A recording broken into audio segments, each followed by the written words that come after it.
Persidangan Barada Eliezer di Pengadilan Negeri Jakarta Selatan kemarin sempat diwarnai sorak-sorai dari pengunjung. Pengunjung yang rupanya para penggemar Eliezer itu tampak berdiri berceceran di pagar pembatas berbaur dengan awak media, seolah tidak ingin melewatkan momen melihat wajah tampan Eliezer. Mereka juga tampak mengambil gambar Eliezer yang duduk di kursi sidang dengan handphone mereka masing-masing. Sementara Eliezer tampak salah tingkah dan hanya bisa tersenyum. Para penasihat hukumnya juga tertawa melihat kelakuan penggemar Barada E. Beberapa kali sorak-sorai itu terdengar bahkan ketika hakim sudah berada di dalam ruang sidang. Sorak cewek-cewek itu makin besar saat Eliezer diminta untuk duduk di kursi samping penasehat hukumnya. Namun mendengar itu, Hakim Wahyu Iman Santoso tampak santai dan tetap melanjutkan persidangan. Sidang lanjutan kasus pembunuhan berencana terhadap Brigadir Yosua Senin kemarin adalah agenda mendengarkan keterangan saksi ahli meringankan untuk terdakwa Barada Richard Eliezer.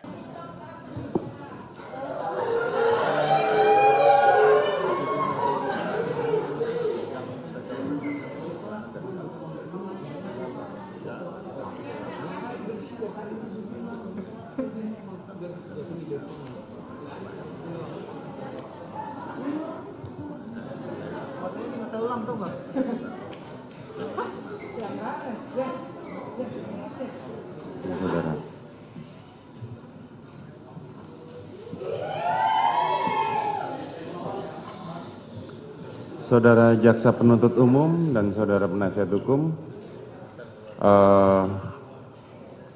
karena masih